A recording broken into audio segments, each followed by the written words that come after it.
কিছুক্ষণ আগে একটা ভিডিও দেখলাম, দেখেন আপনারা। ভিডিওটা দেখে আসলে আমি অবাক হই নাই, তবে কমেন্টসে কিছু মানুষ যা কমেন্টস করছে সেটা দেখে আমি অবাক হয়েছি।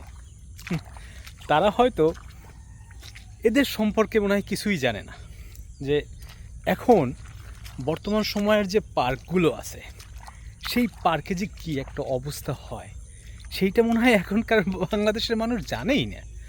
যে তারা কমেন্টসে বলতেছে তারা এটা কীভাবে করে, এটা কিভাবে সম্ভব, কী কমেন্টস করতেছে যে এরা স্বামী স্ত্রী, এই জন্য তারা পার্কে বইসা এরকম তারা অন্তরঙ্গ মুহূর্ত তারা কাটাইতেছে।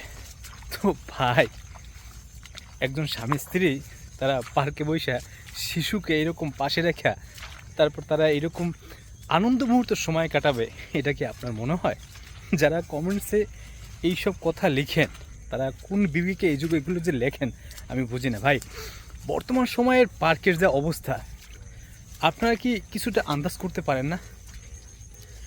আপনারা আন্দাজ না করতে পারলেও আপনারা যে টিভিতে যা বিভিন্ন সংবাদ মাধ্যমে যে প্রচার হয় যে পার্কে যে কী কাণ্ডগুলো হয়, এ কিন্তু ব্যতিক্রম না। আপনারা আসলে এটা, আমাদের সমাজ ব্যবস্থা এখন নষ্ট হয়ে গেছে, কিছু বলার নাই। আসলে ভিডিওটা দেখে আমি আসলে অবাক হয়েছি, প্রচুর অবাক হয়েছি।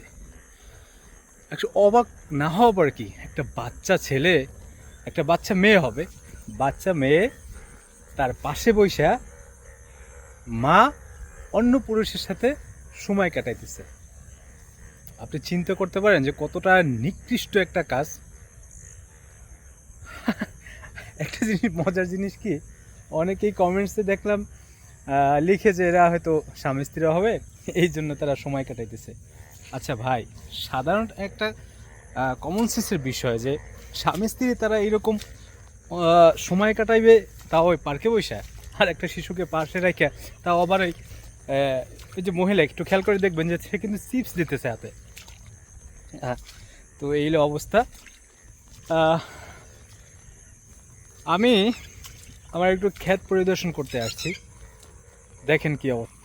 সবচেয়ে মজার যে বিষয়টা সেটা হলো যে আকাশ খুব মেঘাচ্ছন্ন, চারিদিকে প্রচুর মেঘ আছে, তার মধ্যে আবার ক্ষেতের অবস্থা 12টা বেজে গেছে। আজকে আবার সম্ভবত বন্যা হয়েছে, এই জন্য রে এগুলো সব আবার নতুন করে জোড়া দেওয়া লাগবে। আমার একটা ভুল হয়েছে অবশ্য, আমি রশি দিয়া, এই যে সুতলি দিয়ে এইটা বাঁধছি, তো সুতলিটা দেওয়া উচিত হয় না, এখানে শক্ত একটা রশি দেওয়া উচিত ছিল। তো যাই হোক, এটা আবার পরে বাইন্ধে দেওয়া লাগবে, নাহলে তো যে কোনো সময় এটা সমস্যা হয়ে যাবে। যে পরিমাণ পানি জাগছে খেতে, এতে করে কি হয় না হয় আল্লাহ জানে, আসলে আবার পচে যায় কিনা সন্দেহ। আমি প্রায় 3-4 বার এই জমিটায় ঘাস লাগাইছি, যে সময় ফুল কড়া রৌদ্র ছিল ওই সময়টায় লাগাইছি, আবার মরে গেছে। আবার পরে আবার অতিবৃষ্টি হয়েছে, ওই সময়ও মরে গেছে। পরে আবার লাস্টবার যখন লাগাইছি তখন এইরকম আল্লাহর মতো একটু ভালো হয়েছে।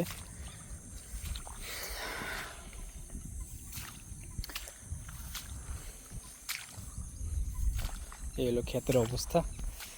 যাই হোক, আপনারা সবাই ভালো থাকবেন, দেখি কী অবস্থা।